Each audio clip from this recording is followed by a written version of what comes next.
नमस्कार मित्रांनो, तुमचं पुन्हा एकदा आपल्यामध्ये स्वागत आहे। आजची भरती म्हणजे सार्वजनिक आरोग्य विभागाअंतर्गत आता नवीन पद भरती निघालेली आहे। यामध्ये पदसंख्या असणार आहे 1440।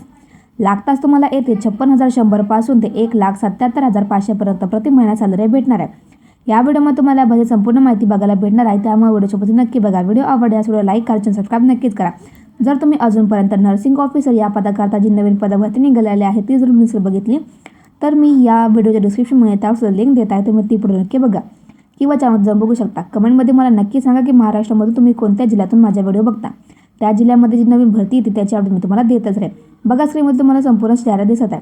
महाराष्ट्र शासन सार्वजनिक आरोग्य विभागाअंतर्गत वैद्यकीय अधिकारी गट अ चे हे पद असणार आहे आणि या पदाकरता इथे पदभरती निघालेली आहे। यामध्ये बघा, वैद्यकीय अधिकारी या पदाकरता तुम्हाला प्रति महिना 56,100 पासून ते 1,77,500 पर्यंत प्रति महिना सॅलरी भेटणार आहे।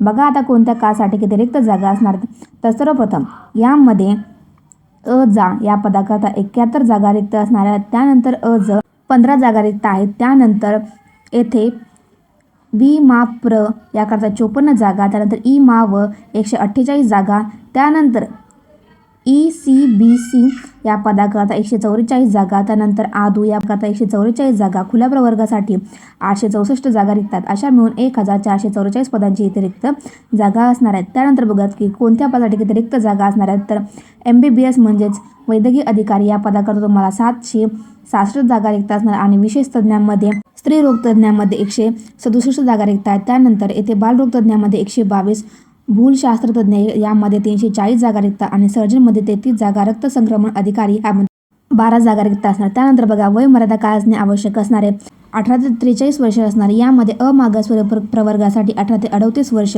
आणि मागासवर्गीय प्रवर्गासाठी 18 ते 43 वर्ष असणारे आणि येथे दिव्यांगासाठी 18 ते 45 वर्ष ही तुमची एज लिमिट असणार आहे। बघा, आता ॲप्लिकेशन फी किती लागणार आहे तुम्हाला, तर राखीव प्रवर्गासाठी येथे 1000 रुपये असणार आणि मागासवर्गीय, आदू, अनाथ, दिव्यांग प्रवर्गासाठी येथे 700 रुपये ही तुमची ॲप्लिकेशन फी असणार आहे। अर्ज करण्याची पद्धत ही पूर्णपणे ऑनलाईन असणार आहे। बघा, तुम्हाला शैक्षणिक पात्रता काय लागणे आवश्यक असणार आहे, वैद्यकीय अधिकारी या पदाकरता तुम्हाला MBBS किंवा BMS कंप्लीट करणे आवश्यक असणार, तरच तुम्ही ते अप्लाय करू शकता। तर बघा मित्रांनो, असे कोणते डॉक्युमेंटाचे तुमच्याकडे असणे आवश्यक असणार तरच तुम्ही ते अप्लाय करू शकता। तर सर्वप्रथम तुमच्याकडे फोटो, सिग्नेचर, आधार कार्ड, पॅन कार्ड, त्यानंतर तुम्ही कास्टमध्ये असाल तर कास्ट सर्टिफिकेट, नॉन क्रिमिनल, त्यानंतर तुमचं 10वीचं 12वीचं जे तुम्ही पदवी प्राप्त केली MBBSची त्याचे सर्टिफिकेट तुमच्याकडे असणे आवश्यक असणार, तरच तुम्ही ते अप्लाय करू शकता।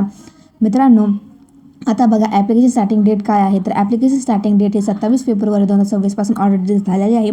ॲप्लिकेशन लास्ट डेट ही 20 मार्च 2026 असणार। डिस्क्रिप्शनमध्ये तुम्हाला ॲप्लिकेशन लिंक आणि नोटिफिकेशन लिंक भेटून जाईल। जे कोणी पण भरतीसाठी पात्र असणार तर नक्कीच फॉर्म भरा। व्हिडिओ आवडल्यास लाईक करायचं, सबस्क्राइब नक्कीच करा।